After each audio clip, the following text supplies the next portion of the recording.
Annunciation Radio presents Faith Alive, highlighting the many ways Catholic Charities here in the Diocese of Toledo provides love and support for those in need. And now, your host for Faith Alive, Executive Director of Catholic Charities in Toledo, Rodney Schuster. Hello and welcome to Faith Alive, the program that shares how the love of Jesus Christ is provided through the ministries of Catholic Charities throughout the Diocese of Toledo. I'm your host, Rodney Schuster, Executive Director for Catholic Charities, and we have a special program. All our programs are special, but today we're going to be talking to Jen Voigt, who heads up our Permanent Supportive Housing Program. She's going to talk about her program and Project Bethlehem. And the second half of an hour, we're going to talk about opportunities for you to get involved in Catholic Charities through volunteering efforts, especially as we come up on this busy holiday season. So hope you enjoy the program. As I mentioned, first up, Jen Voigt, who is our program coordinator for the Permanent Supportive Housing Program at Catholic Charities. Jen, welcome to Faith Alive. Welcome, Rodney. Good morning. Good morning to you. And many people don't know that we have 13 ministries at Catholic Charities that provides a whole array of work and services throughout our diocese. And one of those, I think, hidden gems is our Permanent Supportive Housing Program. So, Jen, maybe give a description of what you do and what Catholic Charities does as part of the Permanent Supportive Housing Program, who we serve, how we serve them, etc. Great. Thanks, Rodney, for having me. Like Rodney said, I oversee the Permanent Supportive Housing Program here at Catholic Charities. What that program is it serves chronic homeless individuals in our Lucas County area. What chronic homeless means is we serve people that have been homeless for a year or longer, who also have some sort of disability. So when you think about that, you think, wow, that's a lot. There's a lot of things that can make you homeless, but for homeless for over a year, there's got to be, some barriers and some things going on. And so what we do is we come into these individuals and these families' lives, and first we find them housing. So we get them out of homelessness, we get them into a home. A lot of the people that we serve are families. They're mothers with children. And so can you imagine, having children and being a mother and not having anywhere to go. And so what we do is we put them into housing and we try to get them stable. And so they've been living in crisis mode for a while. And so we get them furniture, we get them beds, we get them a place, to call their own. We provide them with case management. We do a wraparound service. So it's a holistic approach. And it really is a journey. It doesn't happen overnight. And so what we do could take a year. It could take 3 years. And so there's many barriers that go along with becoming independent, becoming stable, and becoming self-sufficient on their own. You're listening to Jen Voigt, who heads up the Permanent Supportive Housing Program for Catholic Charities, and she was just sharing some of the folks that we serve. And Jen, in your experiences, I think, has it been 7 years or more so even than that? I've been with Catholic Charities for about 9. 9 years. In permanent supportive housing, about 7. Yeah. Wow. So it's been a journey here at Catholic Charities. And yes. what have you seen in the way of people that are coming to you in need of help? Any changes in either demographically or changes in the reasons why they need our help? Sure.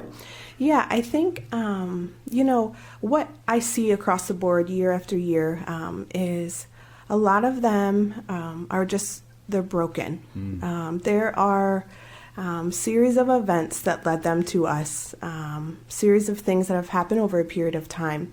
And it may look something like domestic violence. They had a loss of income or a job. They had some sort of debilitating disability, or they've just found themselves out of work. And so those are the reoccurring themes that we've seen over the years. I think in the last few years, it's been a lot as income and mental health. And so, like I said, to be part of our program, you have to have a disability. a lot of what we're seeing is the mental health and the substance abuse, that is somewhat co-occurring. So, it takes a lot. A lot of times they may not have custody of their children. And so with all of that going on, it takes some time to process through that. And so I think COVID over the years, these past 2 years, really showed, that income is important in a household, stability, a sense of having support. And so when people don't have support, it's hard to stand on their own 2 feet. So those are some of the things that I've seen over the years, but especially in the last, 2 years, that positive support system, without that, it can make being independent and living on your own very hard. And when they come to you, I mean, what's your process? I mean, how do you, it's a new person, a new family coming to you, and how do you even begin? Where do you begin to help them on their journey? Sure. So like I said, the first step is finding housing. Everyone needs a home, a place to feel safe, especially when there's children in the household. And so what we do is we meet with them. I know people often use the term meet them where they're at. And so that's exactly what we do. Christ calls to be patient, to be loving, to be caring, to be non-judgmental. And so those are some of the attributes that we do when we sit down and meet with them. It takes a little bit of time for them to really build up that rapport and to trust you. And so I think the beautiful thing is that faith is a part of what we do. And so we can sit down and we can ask how they're truly doing. And then begin to look at what are these things in your life that we need to work on. What are some things, a holistic approach. And so that's where our case management comes in. We not only provide rent subsidy, and so I'm not sure if I shared that yet, but we do pay their full rent and your utilities. If they do have income coming in, we pay, a portion of that, and they pay 30%. So what that means is there's responsibility tied to that. So we sit down, we provide case management, we provide wraparound services, but we also provide, that holistic approach where there's faith is a part of what we do and in our actions, but also, we can sit down and really have those conversations with them. So yeah. And what for you personally, what's it like, on a daily basis? And I ask this even though I know the answer a little bit, because I know you've had some folks that you serve that are just so wanting to change the circumstances and their lifestyle and everything that's happening to them. And so they're willing to really put forth the effort. And there are some who maybe aren't able to or not as much wanting to. So what's it like for you to be in this ministry, and why do you've been doing it for 7 years, been involved with Catholic Charities for 9 years. What motivates you to continue to put forth that effort, and even in circumstances sometimes when it's like, oh my gosh, I mean, this Sure. is so hard. Yeah, I think the beauty of working for Catholic Charities is faith gets to be a part of what I do. And so I don't look at it as a job, but something that I love, and ministry is like we call it. And so I think for all these years, that's what motivates me. That's what keeps me coming back when I'm working with these clients. Like you said, there are some that are just willing to do, make that change, and then there are some that aren't. And so I think that when we sit down and we are in it with them, we're in the trenches, we're in the process. We don't give up. Oftentimes we find that we're their only support system, positive support system. And so in a professional way, we get to be there. And so I think for all those years, that's what keeps me here. That's what is a big part of what I do and what my team gets to do here at Catholic Charities. So You're listening to Jen Voigt, who's the program coordinator for the Permanent Supportive Housing Program at Catholic Charities. So Jen, you're human, so you can't, probably, I know you can't help unlimited number of families. How many families are you able to help? And I know you said you got a team. You got Tiara Saunders who helps out or is also a case manager. How many families are you able to help at a time? So currently, right now, we're in the range between 18 to about 22 families given a year.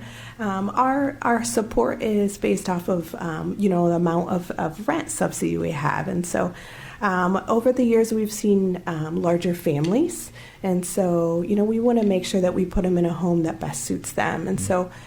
Currently, we have 19 families in our program. Usually, it's a large number of children, so about 40-some children and then about 20-some adults. So we do have households that are, mix and match of, there may be a father in the house or may not. And so there are some individuals that we are helping as well. So we get to look at that whole, demographic that Lucas County needs here. So yeah, and you just mentioned something that's really important is we don't just put them in whatever housing's available, because I think we all know, depending on the neighborhood, depending on the school situation, depending on perhaps special needs, we want to have them in a place that can best help them long term, right? Yes. And so that we don't want to put them in a place that could be a real detriment to them and their family. Yeah, so it is. It's the beauty of it is it's client choice, and so when we sit down with them, we meet with them the first time. We ask them those questions.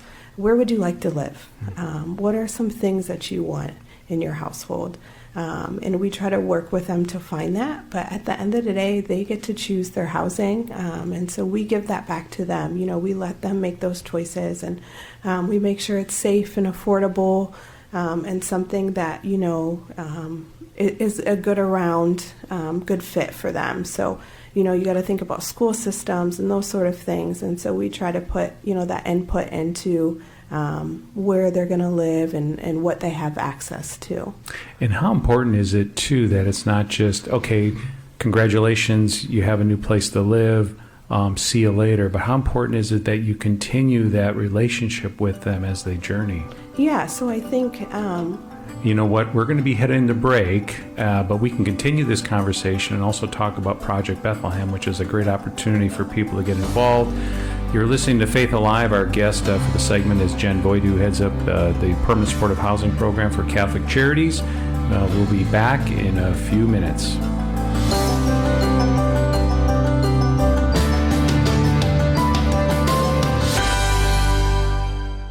Dear friends, this is Bishop Daniel Thomas of the Diocese of Toledo. Please join me now in praying together our diocesan prayer. Heavenly Father, with the redeeming cross of Christ Jesus, your Son, and the gifts of your Holy Spirit, renew and strengthen us, so that by our prayer, fasting, and almsgiving, we may foster holy disciples, holy families, and holy vocations, so as to become a more holy diocese of Toledo. We turn to Our Lady, Queen of the Most Holy Rosary, for her intercession and never-failing prayers. Through Christ our Lord. Amen.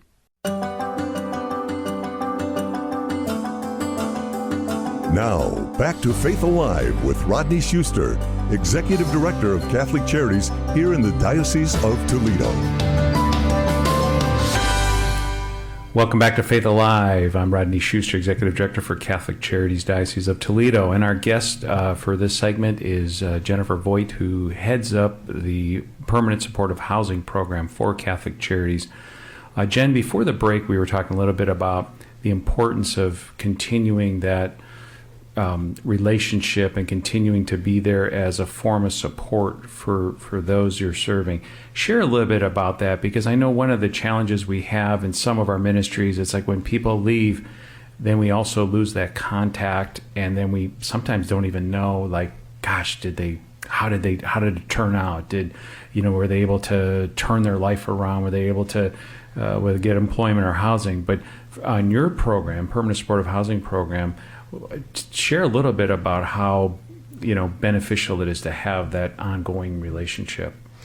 Yeah, so like I was saying, we don't just meet with them once. We don't just put them, in housing, but it's long-term. So the word permanent supportive housing is a long-term. And so it may look like a year, may look like 3 years. And so it's a process. And so the importance is to have that contact, to have someone on your side, to have someone speak the importance of stability, increase of income, some sort of how do I improve my life and my situation. And so think about, if you're walking a journey by yourself, it's very hard. And so a lot of the people that we're with have been walking by themselves for a while. And so, the importance of weekly contact, someone, pointing them in the direction that they need to go. And so we like to think of it as helping them become the best versions of themselves. And so there's an importance of someone speaking that into you and providing that professional help to give you those services that you may need to work on a plan for you and your family to eventually be on your own 2 feet and not, need our assistance anymore. And I love that because it really fits within the whole philosophy of Catholic Charities, that it's not just a handout, but a hand up, that we want to walk alongside them and journey with them to get to a destination where they want to go. And I think it's, so important that we have that contact because, all of us have challenges in our lives. And if, like you said, Jen, if we're all just by ourselves, it's can be overwhelming, can be quite the burden. But to have, somebody to help mentor, to help guide is so important. And I think, when we do that, then there's that the best opportunity then for people to succeed and share a little bit about, I think that balance. So the balance of, okay, we want to help you, but you've got to help yourself. And so how do you manage that, holding people accountable versus saying, what, we're here to support you? How do you address that for all of your clients? Yeah, so when we first meet with them, we talk with them about the importance of having independence, self-sufficiency, to be empowered, to want it for themselves. And so oftentimes, we're speaking a lot of these things into their lives, but they have to want it for themselves. And so we sit down with them and we come up with goals. We come up with things that they want to do, and we help them get there. And so, yeah, like you said, it's a journey. They have to put some work into it too. And so we find those avenues to help them move one step forward. And so it is a process. Sometimes it takes a lot longer than we expect. But I believe when we have got a part of that and helping us to encourage them, that those steps happen, and they eventually, we see some of that fruit at the end of it. So it just may look different than my plan, but it's a beautiful thing when we get to see that at the end. They're on their own. They're able to pay their bills. Their kids are, doing well, and so they don't necessarily need us anymore. So. And have you ever had to exhibit a tough love, if you will, to say, "Hey, you said you wanted this, you wanted to get here, and now you're not doing things to get there"? I mean, have you ever had to do that? Yes. I think sometimes I forget that I have to do that. And so, yes, we do that probably on a weekly basis. So I'm just reminded that, this is why I'm here. This is what I'm for. And so, we have to sit down with them and have those honest conversations. You said you wanted to do this. Let's work on it. We tried it your way. Let's try it this way. And so those can be some hard, conversations that you have to have. But I think when you show people, that respect and you are honest with them, I think that it takes them far, and it motivates them to, want to put one step in front of the other and do some of these things, like you said, a hand up, not a hand out, for themselves. So you're listening to Faith Alive, and our guest for the segment is Jen Voigt, who heads up, she's the program coordinator for the Permanent Supportive Housing Program. And just to expand that a little bit, Jen, I know like at the La Posada picnic, I met with a couple of your folks that you're helping right now, and you could just, in talking to them, the respect that they had for you and the appreciation that they had for you, realizing that you're not a pushover, but you're also there to love and care for them. It was really evident that they appreciate, and also they know there's accountability there, and it's a beautiful thing. Yes. So you talked about these families, and I'm sure there's people out there that say, well, how can we help? What are some things we can do to help? And I know we've got Project Bethlehem coming up, so maybe you can talk about that and some of the things that you look to do to help some of the families you're serving. And then also maybe just on an ongoing basis, what are some things that you could use that would help your program? Yeah, so you mentioned Project Bethlehem. This is a program that I've overseen for a few years now, and in the Toledo area, we do have, I know, a Project Bethlehem over in our Mansfield office in Norwalk. So I get the pleasure of overseeing it here, along with Willie Meyer over at La Posada. So Project Bethlehem, it started in the 90s at some point, and I think that we saw an increase of need during the holiday season with those that we served. We all, during the holiday season, we may go home, we have a nice dinner, and gifts are usually a part of our holiday. And so we saw a lot of times that families, they were going without, being able to partake in, things that may need, but also, that little extra gift that they may see that their child is really wanting. And so what we do here, we provide Christmas assistance to families that have been served through our Catholic Charities ministries in the Toledo office.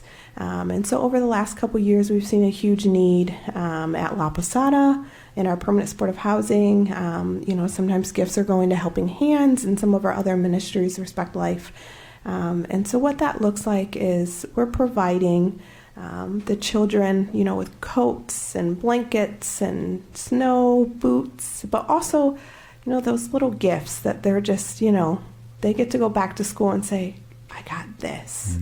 And so what we do is we gather wish list and also needs. So a lot of times the families may need household items that they throughout the year just haven't been able to get their hands on, or we may have not been able to assist with. And so it's an opportunity for those in the community, parishes, organizations, families, people here in our building at the Pastoral Center to come together and meet that need in a special way during the Christmas season. So how do people get involved? Those that are listening and say, gosh, I'd like our group, our company, our parish, our family to get involved. How can they help? Yeah, so you've probably heard the term adopt a family. And so what we do is we pair you. So the way you can get involved and help is just to reach out. You can email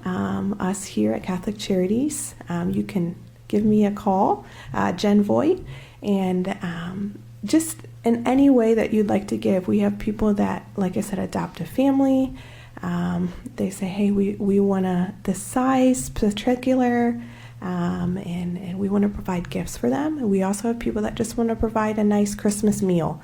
And so we can make that happen.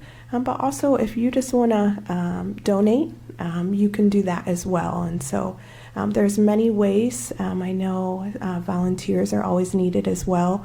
And so I think just reaching out and letting us know if you're in the Mansfield or Norwalk area, you can reach out to their offices as well. I think that it's a beautiful thing when you get to sit down and see that family's name on a list and know that, if we didn't support that and provide that need, they may not have that during the Christmas season. So. And what have you seen in the way of reaction to some of the families that you serve when they somebody adopts them as a family, and then they're able to, realize, wow, there's a lot of gifts here? Yeah, we get all a range of, responses. Some people are, they're just shocked that someone would take the time to look at their specific needs and meet them. And so, sometimes we have tears. They're very emotional.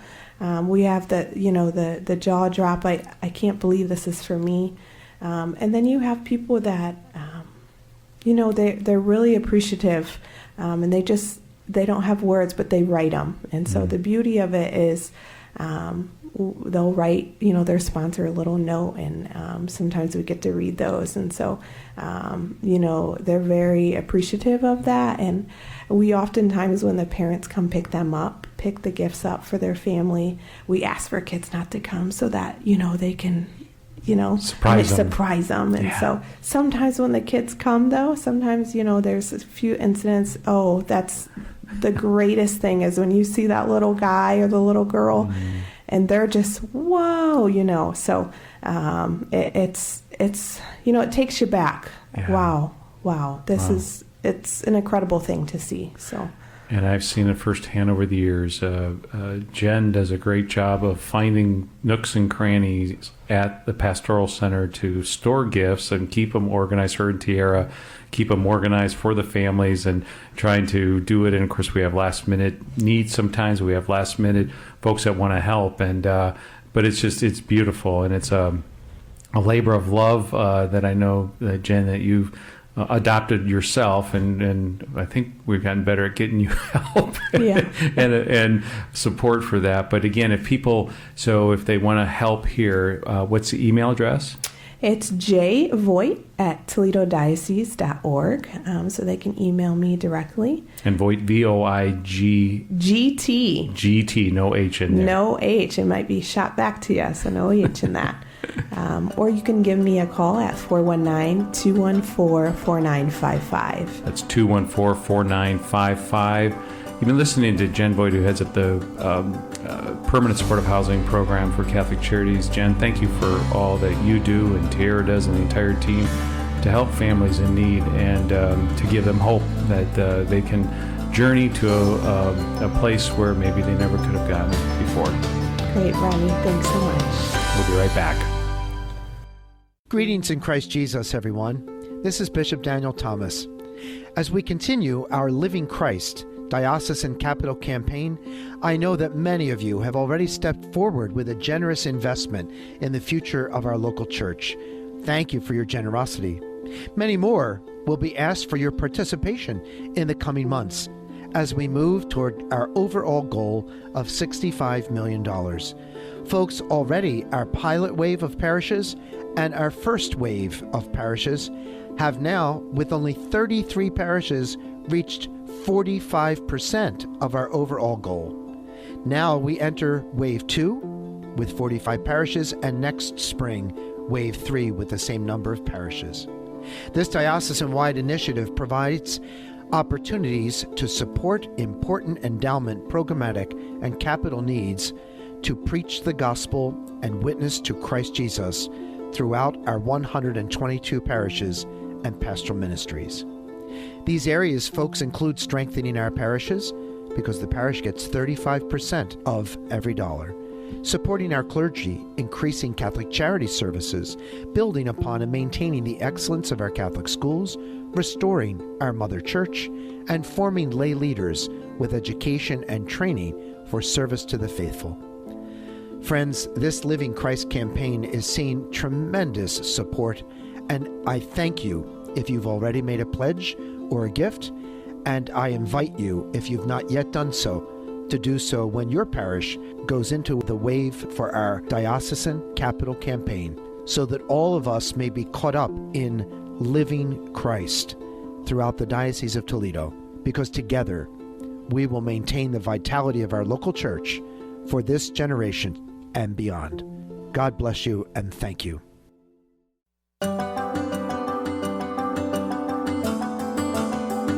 Now, back to Faith Alive with Rodney Schuster, Executive Director of Catholic Charities here in the Diocese of Toledo.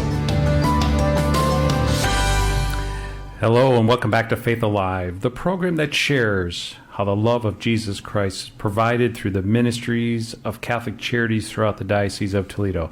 I'm your host, Rodney Schuster, Executive Director for Catholic Charities, and this first half of the program you were listening to Jen Voigt, who heads up our permanent supportive housing program. And again, if you're interested in helping out with Project Bethlehem, there's some great opportunities to connect with the families that we serve. For this half hour, we're fortunate to have with us Byron Wynn, who's a volunteer coordinator at Catholic Charities in the Diocese of Toledo. But he also has a couple other different hats. As most of us do, we wear a lot of different hats at Catholic Charities and ministry, but he heads up our volunteer program. He also heads up kind of the facilities at Helping Hands of St. Louis for any major needs or repairs or improvements that need to happen on the campus. And then also he has been instrumental in helping form and continue the ministry of the Opportunity Kitchen. And I know he'll share a little bit about all three of those items, but we're coming into the busy season. We could use some help, volunteers, gift and kind donations, financial support. So without further ado, Byron, welcome to Faith Alive. Thank you very much, Rodney. It's a pleasure to be here. So share a little bit about some of the opportunities that people can get involved with Catholic Charities these upcoming holiday season, but also too, I think it's always important, during the holiday season, we do need help, and we help a lot of people, and there's a lot of activity, but we need help year round, don't we? Absolutely. Our ministries could not function without volunteers. So what are some of the things that are coming up that people might be able to help, and how can they find out more information, and how they can sign up, and all that good stuff? We have volunteer opportunities in Toledo, Ohio, in Mansfield, Norwalk, and Sandusky.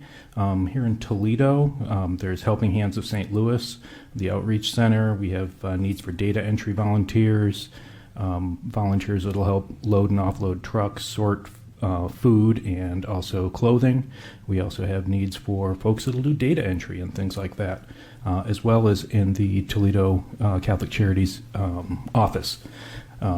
We also have a need for sidewalk prayer vigil participants and advocacy. There's going to be a training coming up Saturday, October 29th.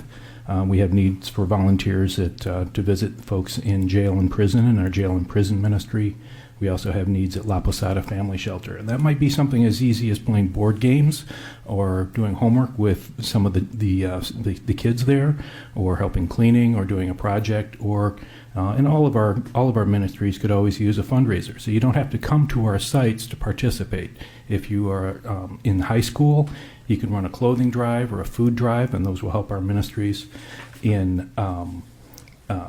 La Posada. We also need tutors.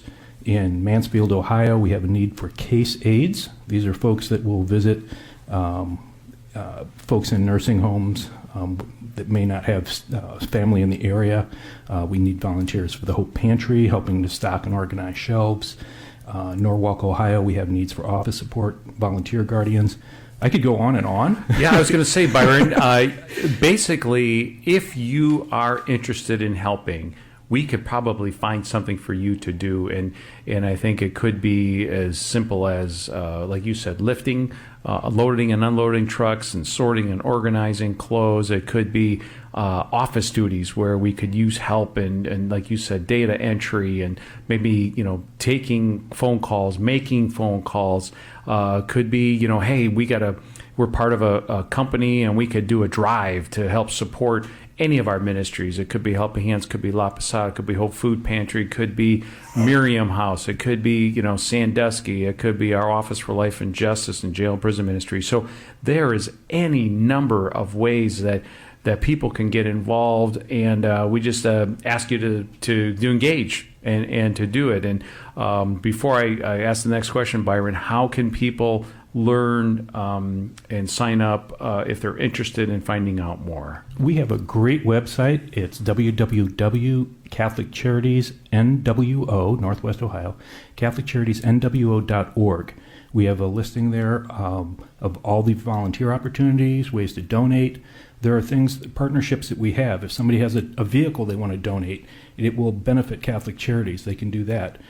December 17th, Oregon Meyer has a Simply Give double match. Just buy your groceries there on that day. That will help us as well. As far as volunteering, you can go to the website. There's a link to volunteer, or we have a text to volunteer number. It's 419-318-7086. Again, 419-318-7086. Text me what's on your heart, on your mind, and we'll get you matched up with one of our ministries. Now, Byron, I know you are a volunteer at heart as well. Share some of the stories that you've seen of people coming to volunteer. I know we've got a group that comes in every week that provides meals through, I think it's St. John's and St. Ursula. But what have you seen just from your role as some of the benefits? And I don't want to say a benefit because we don't do things just for a benefit, but just how it moves volunteers who help. Quite frankly, it's one of the most powerful ways. It's one of the ways that I find my faith. On a personal level, I've been doing disaster relief for the last 30 years as a medical translator and doing logistics with Catholic Doctor of the Year, Dr. Richard Patt. His organization comes with the Labra Project every Monday evening to Helping Hands for a free medical clinic. There was one point after the earthquakes in Haiti where we were going to have to shut down the facility. We were doing major surgeries, removing limbs, that sort of thing. And I made a prayer for resources. And then I ran around to all the other places. There was a group of Mexican Marines that had several trucks, and they were rather irate that the warehouse wasn't taking it. And I asked them, well, what did they have? They said they had food and medical equipment. So God, I find God, and he reveals himself in the most incredible places. That was $250,000 worth of resources that kept our clinic running for an additional 7 days, and then we were able to transfer additional loads off. So I find God in volunteering, and it's kind of a running joke at Helping Hands of St. Louis that Father Armstrong and God are always looking out for us, because we will speak these intentions openly, and then the next day or so we'll get number 10 cans of beans or whatever we were short on. So it's really, God reveals himself to me through volunteering and serving, not to mention what it does for me personally. I'm a giving person. And we had a tornado here in Toledo a couple years ago, and people said, oh, it looks horrible on TV. Oh, everything's horrible. Yeah, the news is just bad. And I said, why don't you put on a pair of gloves, come out, help pick up stuff, and you'll meet some of the most incredible people you'll ever encounter, just serving others with no expectation of receiving anything, just giving of themselves. So I'm very lucky to be blessed with this position, to meet some of the most incredible people out there, giving for the sake of giving, and giving to be represent God's hands in the work that we do. You're listening to Faith Alive, and our guest for this half hour is Byron Wynn, who's sharing some of the volunteer opportunities, but more so a reflection on what volunteering means to him and those who come. And I do know there is a human need to give and a human need to receive. And I think one of the things that we see, and I know, Byron, you just mentioned, those that do give and those that do volunteer, it's so rewarding for them once they actually do it, right? I mean, they you mentioned, you just put on some gloves and help, but then the what happens afterwards is just sometimes just unbelievable. Truly a blessing. Yeah, amen. So some of the events that are coming up that you need help with right now, again, just maybe reiterate some of those where we could use some help. We have a need for sidewalk prayer vigil participants and advocates. That is through the Respect Life Ministry. We have needs for folks in the jail and prison ministry. We're also going to need, even if you just have a few hours in the morning from 9 to noon, to help with donations at Helping Hands of St. Louis. This is the giving season. People start opening up, and we get all kinds of donations. And we need help unloading those, sorting those, and then getting them out to folks. Helping Hands of St. Louis is going to be giving out Christmas baskets, so we're going to need help packing those as well. And what are some of the dates of those events coming up? Well, the donations start coming in fast and furious right before Thanksgiving, and we won't let up until Christmas. Okay. So if people want to text me at 419-318-7086, we can get them on the schedule. All right, great. And as Byron also mentioned earlier, for those that are listening in the Mansfield area, our Hope Food Pantry can always use some help of volunteers and as well as food donations. In Norwalk, we can always use help at the Miriam House as well as our CES program, and in Sandusky in the furniture ministry. We need people that can lift safely and unload furniture and deliver furniture. And right here in Toledo, as Byron mentioned, our jail and prison ministry, where we're looking for help in two veins. One, for those who can help from the spiritual side going into jail and prisons, and that takes some time. You have to apply for that and go through some clearance. But also, we have a program where we provide food on a weekly basis to those who have been released. And so we need volunteers to help get that food loaded, get it delivered, and make sure that those who are released get some much needed food to make sure that can help them as they journey their way back and indoctrinate themselves back into the community. And we need volunteers in person, but if you have a school group or you'd like to do a team building exercise with your company, come on down. We can facilitate that. If you want to do a collection, great, we can do that. Depending on the size of the donation, we can also pick that up. It's funny when I get school groups in, I go over Matthew 25, 35, 36, which is emblazoned on the side of the Helping Hands truck. It's fun driving that around. People honk at me and give me thumbs up. But when I was hungry, you gave me food. Thirsty, you gave me drink. When I was a stranger, you welcomed me. Naked, and you clothed me. And then I do a little quiz at the end, and I try and have the students recite it back to me. And I've had one or two that can do it in its entirety. I said, look, just remember Mother Teresa's gospel on 5 fingers. It's, you did it for me. Mm-hmm. If you take nothing else away from this experience, please, it's the service, being in service to another person in God's name is just really powerful. You're listening to Byron Wynn, who's the volunteer coordinator for Catholic Charities in the Diocese of Toledo. So Byron, this time of year is so busy, but it's also so important. Why is that? Why is this time of year so important? I think living in the Midwest, we have the changing of seasons. People start buttoning up their houses and costs go up in terms of heating. Finding a place, a shelter, a place to get a warm meal becomes even more important. If somebody's living on the street, having a hot cup of coffee and a friendly face to talk to. They do that at Helping Hands of St. Louis. If you're sleeping in your car, being able to go to the family shelter at La Posada, that warmth kind of brings us together around the communal campfire and really points up, the need for these services, especially at this time.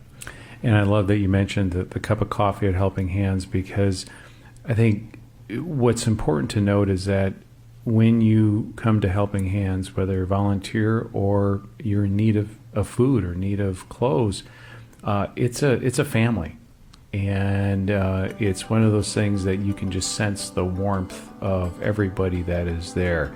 You're listening to Faith Alive. Our guest for this half hour is Byron Wynn, the volunteer coordinator for Catholic Charities Diocese of Toledo. We're going to be heading to break, and we'll be right back.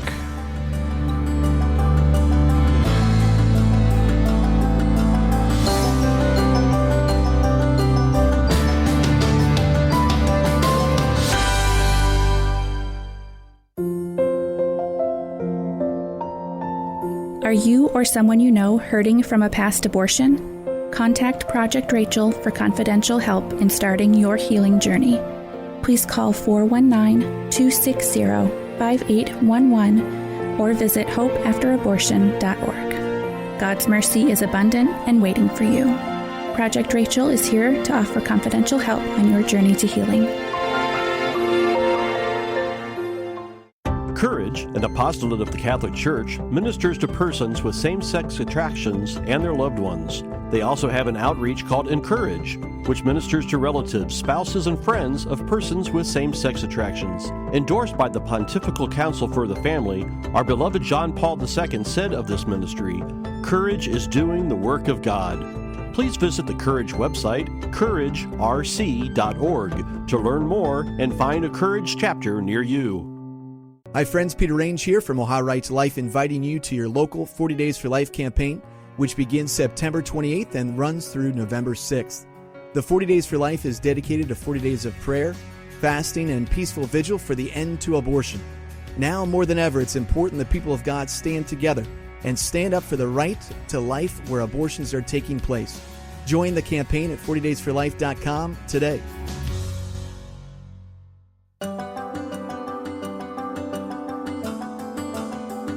Now, back to Faith Alive with Rodney Schuster, Executive Director of Catholic Charities here in the Diocese of Toledo.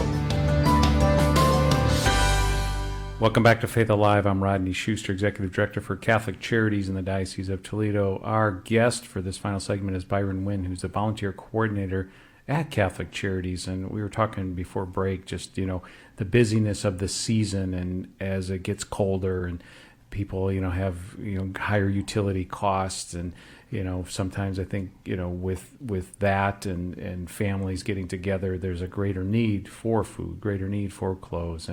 And so Catholic Charities does all of those things and does it well. Byron, we were talking a little bit about the sense of community that we experience at Catholic Charities. Touch on that a little bit. We're talking about Helping Hands of St. Louis. It's our community outreach center. They have breakfasts Monday, Wednesday, and Friday, hot meal every lunch. People can come. If they're homeless, they can get hygiene items, snack packs, that sort of thing. And what's really amazing, I came onto Catholic Charities about 5 years ago. What really struck me about Helping Hands of St. Louis is the staff knows probably the majority of the people that we serve on a regular basis by name. So these are folks that if you're homeless, one of the first things that goes is your name. You never hear it. And they can come to that community and be served on a real plate, not a disposable item or a sandwich wrap or something like that. There's really an effort to serve people with dignity there at Helping Hands of St. Louis, and it makes a big difference just to recognize the humanity in people that don't get that kind of respect if they're kicked out of a restaurant or sleeping on the street. Yeah, what's always impressed me is that I think so many of the people we serve are often talked to and not listened to. And I think that's what always impresses me in all of our ministries, but at Helping Hands, it's the people that come there are just so thankful, appreciative, but also know our staff members, our volunteers so well that in some respect, it is a ministry in itself, just knowing, the folks that are coming to us. And like you said, knowing them by name. So the dignity and respect that's shown as a result of that is just amazing. I want to share too, it's funny because I think sometimes people say, well, are people really, grateful that, that we help them? And, there's always some outliers, but I can tell you that, we've had, Thanksgiving meals, Christmas meals. We had a shoe fest not too long ago this, past summer. And, there was a lineup of people, and there's a lineup for people wanting to get a Christmas meal or Thanksgiving meal. And so I often, are walking through the lines and just, thanking them and sometimes even apologizing that they have to wait in line. And I have to tell you, they are so thankful. They're like, oh, no, we're just so glad to be here. We're so glad to have a meal. We're so glad to have an opportunity to get shoes. We're so glad that you're here and exist, that they are just, I'm amazed that despite their hardship or their challenges or their issues, they show a spirit of gratitude and have an attitude of gratitude. And I think, gosh, I need to have more of an attitude of gratitude because I have, I don't have to deal with some of those challenges and those issues that they have. So Byron, from your perspective, I mean, how is it as you interact with, the folks that come to us needing help, and their spirit, if you will, of an attitude of gratitude. I've been on the receiving end of some incredible gracious acts, and this is my opportunity to pay it forward and be a part of a greater faith community that is really demonstrating God's love to folks that might be feeling marginalized or might be down on their luck that week, that month. I don't like to do comparative pain, as we all have crosses to bear, but my cross gets a little lighter when I get that thank you.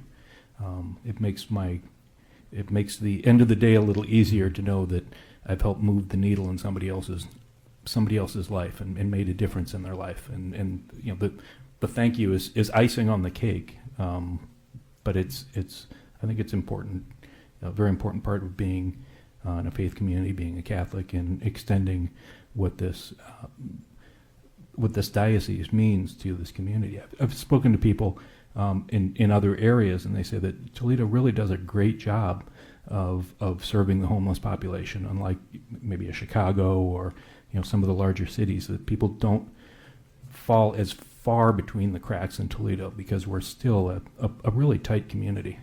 Yeah, and it's interesting too. At Helping Hands of St. Louis, where it's East Toledo, there's I think part of it is just a beautiful reflection of community, because there's a little bit of a pride, being East Toledo, but I think that also ties into something we talked about earlier. It's just we know everybody for the most part who comes in there, and if there's somebody that's new that's coming in, it's like, I know it's been situations like, well, who is that? Let's find out. Let's make sure. Just not because we're necessarily concerned, but we want to get to know them. We want to know their first name. But we also want to look out for everyone too, don't we? Absolutely. What I love about, again, it struck me coming in as a new employee, was Catholic Charities has really a no wrong door. People are staff is very helpful. If somebody can't answer a question directly, they'll refer or share that with somebody in Catholic Charities that can help. We have Linda Kraft, our crisis navigator, that operates out of the Pastoral Center, but also Helping Hands.